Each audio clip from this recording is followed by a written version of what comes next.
अंत्योदय के प्रणेता, एकात्म मानव दर्शन के माध्यम से समाज के अंतिम पायदान पर बैठे हुए व्यक्ति के बारे में भारत के सार्वजनिक मंचों के माध्यम से एक संवेदनशील भाव को पैदा करने वाले भारतीय जनसंघ के संस्थापक सदस्यों में से एक सरदेव पंडित दीनदयाल उपाध्याय जी के पावन पुण्यतिथि के अवसर पर आज यहां पर आयोजित इस कार्यक्रम में भारतीय जनता पार्टी के प्रदेश के अध्यक्ष माननीय स्वतंत्र देव सिंह जी, आज के इस समारोह में उपस्थित प्रदेश सरकार में मेरे वरिष्ठ सहयोगी उप मुख्यमंत्री डॉक्टर दिनेश शर्मा जी, मेरे सहयोगी मंत्रीगण श्री ब्रजेश पाठक जी, डॉक्टर महेंद्र सिंह जी, श्रीमती स्वाति सिंह जी, माननीय विधायकगण श्री सुरेश श्रीवास्तव जी, श्री सुरेश तिवारी जी, श्री नीरज बोरा जी, श्री गोविंद नारायण शुक्ल जी, महापौर श्रीमती संयुक्ता भाटिया जी और भारतीय जनता पार्टी के महानगर के अध्यक्ष श्री मुकेश शर्मा जी और उपस्थित सभी कार्यकर्ता भाइयों बहनों, मैं सबसे पहले भारत माता के महान सपूत, भारतीय राजनीति में गांव के लिए, गरीब के लिए, किसान के लिए, नौजवान के लिए और समाज के प्रत्येक तबके के बारे में एक स्पष्ट और पारदर्शी सोच को स्थापित करने वाले सरदेव पंडित दीनदयाल उपाध्याय जी की इस पावन पुण्यतिथि के अवसर पर प्रदेशवासियों की ओर से उन्हें विनम्र श्रद्धांजलि अर्पित करता हूं। हम सब जानते हैं कि आज से 53 वर्ष पूर्व आज ही के दिन पंडित दीनदयाल उपाध्याय जी अपने भौतिक काया को छोड़ करके हमसे अलग हुए थे, लेकिन उनकी उपस्थिति उनके विचारों के माध्यम से, उनके विचार दर्शन के माध्यम से निरंतर पार्टी को और समाज को अनुप्रेरित करती रही और आज उसी का परिणाम है कि पंडित दीनदयाल उपाध्याय जी के इस अंत्योदय और एकात्म मानव दर्शन के प्रेरणा प्राप्त करके आज केंद्र और प्रदेश सरकार देश के गांवों के बारे में, देश के गरीब के बारे में, महिलाओं के बारे में, युवाओं के बारे में, समाज के प्रत्येक तबके तक विकास की योजनाओं को पहुंचाने के बारे में कुछ सोच पा रही है, कुछ कर पा रही है, तो वास्तव में इसके प्रेरणा स्रोत पंडित दीनदयाल उपाध्याय ही है। आपने कभी सोचा होगा, आप सार्वजनिक जीवन में कार्य करने वाले कार्यकर्तागण हैं और आपने कभी इस बात को सोचा भी नहीं होगा कि वास्तव में कोई राजनीतिक दल ऐसा भी होगा कि जो केवल बोलने में नहीं बल्कि जो बोला जाए उसका ईमानदारी पूर्वक क्रियान्वयन भी हो सके, इसको ध्यान में रख करके अपने कार्यक्रमों को आगे बढ़ाए। और यही तो हुआ है। 2014 में जब प्रधानमंत्री मोदी जी इस देश की कमान संभालते हैं तो उस समय उन्होंने एक ही बात कही थी लोग ये मानते थे मोदी जी आएंगे पता नहीं क्या हो जाएगा, मोदी जी आएंगे देश के अंदर पता नहीं कैसी स्थिति पैदा होगी। लेकिन पहला ही वक्तव्य मोदी जी का जो आया था, वो वक्तव्य आया था कि मैं इस देश के लिए गांव, गरीब, किसान, नौजवान, महिलाएं और समाज के प्रत्येक तबके के हितों के लिए ईमानदारी पूर्वक कार्य करूंगा और शासन की योजनाओं का लाभ उन लोगों तक पहुंचाऊंगा। मोदी जी ने 26 मई 2014 को जो बात कही, 26 मई 2014 को कही गई उनकी बातें आज उनके द्वारा लागू की गई योजनाओं के माध्यम से देखने, समझने और सुनने को मिलती है। कोई सोचता था भारत जैसे देश में 6 वर्ष के अंदर 2 करोड़ लोगों को आवास मिल जाएगा।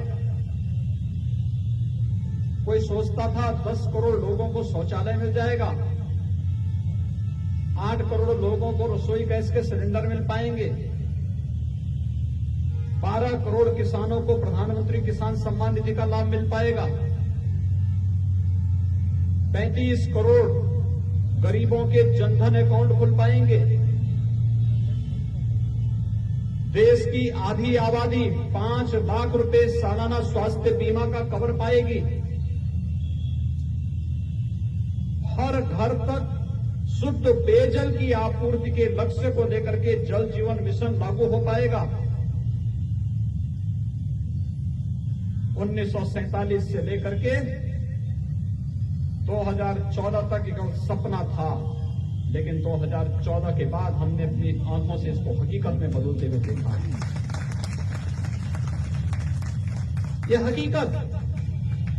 जिसे आज व्यवहारिक रूप से मोदी जी धरातल पर उतार रहे हैं, इसकी प्रेरणा के असली स्रोत कोई है तो वह है पंडित दीनदयाल उपाध्याय जी का वह सोच और दर्शन, जिसमें उन्होंने गांव के लिए, गरीब के लिए, किसान के लिए, नौजवान के लिए, महिलाओं के लिए, समाज के प्रत्येक तबके के लिए घोषणाएं की थी और जिसके उन्होंने उसका एक विचार व्यक्त किया था। भारतीय जनसंघ कैसे काम करेगा, भारत की आर्थिक नीतियां किस पर केंद्रित होनी चाहिए, भारत के अंदर हम किस प्रकार की व्यवस्था से भारत का सर्वांगीण विकास कर पाएंगे, ये सभी भाव उसमें स्पष्ट देखने को मिलते थे। और आज यही कारण है कि पंडित दीनदयाल उपाध्याय जी की प्रासंगिकता केवल भारत नहीं, विश्व मानवता उसे स्वीकार करती है, उसे अंगीकार करती है। हर एक फील्ड में आज अगर भारतीय जनता पार्टी की स्वीकार्यता बनी है और भारतीय जनता पार्टी दुनिया के सबसे बड़े राजनीतिक दल के रूप में उभरा है, तो अपनी स्पष्टवादिता के कारण, अपने कैडर बेस्ड कार्यकर्ताओं के बल पर और साथ साथ अपने नेतृत्व की एक स्वच्छ, शुद्ध छवि के साथ साथ अपनी स्पष्ट विचारधारा और बिना भेदभाव के शासन की योजनाओं को हर एक नागरिक तक पहुंचाने के लिए आज पंडित दीनदयाल उपाध्याय जी हमारे बीच में नहीं, अपनी भौतिक काया का विसर्जन उन्होंने आज से 53 वर्ष पहले कर दिया था, लेकिन उनका विचार दर्शन आज भी हमें निरंतर अनुप्रेरित कर रहा है जीवन के हरेक फील्ड में। यही कारण है कि कोरोना के दौरान जब दुनिया पस्त थी, पूरी दुनिया जब अस्त व्यस्त थी, तब भारतीय जनता पार्टी का एक एक कार्यकर्ता अगर एक गरीब के लिए, एक किसान के लिए, एक प्रवासी मजदूर के लिए अपनी जान की परवाह किए बगैर कार्य कर रहा था, इसके पीछे पंडित दीनदयाल उपाध्याय की सोच थी। अगर वह कार्य कर रहा था इसलिए क्योंकि इसे मालूम है कि पंडित दीनदयाल उपाध्याय जी की प्रेरणा हमारे साथ है, उनका आशीर्वाद हमारे साथ में है और उनकी प्रेरणा उस गरीब के लिए है जो अपनी नौकरी छूटने के कारण, लॉकडाउन के कारण पलायन करने के लिए मजबूर हुआ, लेकिन मुझे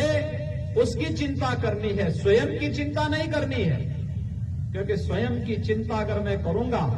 तो फिर क्या स्थिति होगी। जो पंडित दीनदयाल उपाध्याय हमेशा अपने वक्तव्य में एक बात को कहते थे, उनकी जो बातचीत होती थी, जिन बातों को लगातार फोकस करते थे, आदि शंकराचार्य की जीवनी जब उन्होंने लिखी तो उसमें उन्होंने आदि शंकराचार्य की जीवनी में इस बात को स्पष्ट किया कि जब आदि शंकराचार्य भिक्षाटन के लिए जाते हैं, एक घर के सामने जाते हैं, बड़ी हवेली होती है, वे भिक्षाम देही का जैसे ही आह्वान करते हैं, इससे पहले कि घर की मालकिन भिक्षा लेने के लिए घर के अंदर जाती है, भिक्षा लेकर के आती है, उनकी नजर उस हवेली के सामने पड़ी हुई एक झोपड़ी में निकल रही कराह पर पड़ती है और उनके मन में बात कौंध उठती है कि इस इतनी बड़ी हवेली के सामने इस छोटी सी झोपड़ी में एक व्यक्ति भूखों करा रहा है, क्या इन लोगों की आवाज इस कराह पर नहीं पहुंच पा रही है क्या? और अगर नहीं पहुंच पा रही तो इसका मतलब कहीं न कहीं संवेदना की कमी है। ऐसा न हो कि मैं भी इस अन्न को ग्रहण करके संवेदनहीन हो जाऊं। तो उन्होंने तय किया कि मैं इस हवेली से आने वाली भिक्षा को भी ग्रहण नहीं करूंगा। और आदि शंकराचार्य जैसे घर की मालकिन भिक्षा लेकर के आती है और भिक्षा लेने के लिए उनसे आग्रह करती है,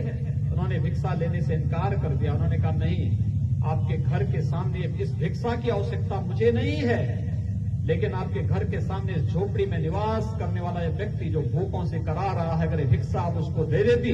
तो संभवतः आपको ज्यादा पुण्य लगेगा, बशर्ते मुझ जैसे व्यक्ति को भिक्षा देने की तुलना में। और आपने देखा होगा भारतीय जनता पार्टी का करोड़ों कार्यकर्ता लॉकडाउन के अंदर पूरे देश के अंदर जहां कहीं भी सामाजिक संगठनों के साथ किसी एक राजनीतिक दल का कार्यकर्ता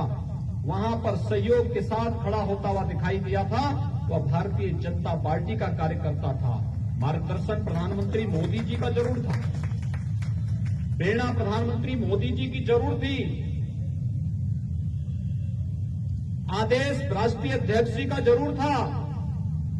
लेकिन भाइयों बहनों उसके अंतःकरण में भाव तो पंडित दीनदयाल उपाध्याय जी का ही था। और आज जब हम 53वीं पुण्यतिथि के अवसर पर सदैव पंडित दीनदयाल उपाध्याय जी का स्मरण कर रहे हैं, उन्हें अपनी विनम्र श्रद्धांजलि अर्पित कर रहे हैं, हम सबको इस बारे में सोचना होगा। भारतीय जनता पार्टी देश और दुनिया के अंदर सबसे बड़े राजनीतिक दल के रूप में अपने एक अलग पहचान बनाने वाले दल के रूप में इसलिए स्थापित हुआ है क्योंकि भारतीय जनता पार्टी के कार्यकर्ताओं के लिए भारतीय जनसंघ के समय से ही पंडित दीनदयाल उपाध्याय जी ने कुछ बातें, कुछ मूल्य, कुछ आदर्श, कुछ सिद्धांत उनके लिए सुनिश्चित किए थे। और जब तक हम इन मूल्यों, इन सिद्धांतों के साथ चल करके अपने सार्वजनिक जीवन में आगे बढ़ेंगे, हम अपने इस विचार प्रवाह को इसी रूप में आगे बढ़ाने में, ले जाने में सफल होंगे। आज के इस अवसर पर एक बार फिर से मैं पूरे प्रदेशवासियों की ओर से अंत्योदय और एकात्म मानव दर्शन के प्रणेता पंडित दीनदयाल उपाध्याय जी को नम्र श्रद्धांजलि अर्पित करते हुए आप सबका आह्वान करूंगा कि हम सभी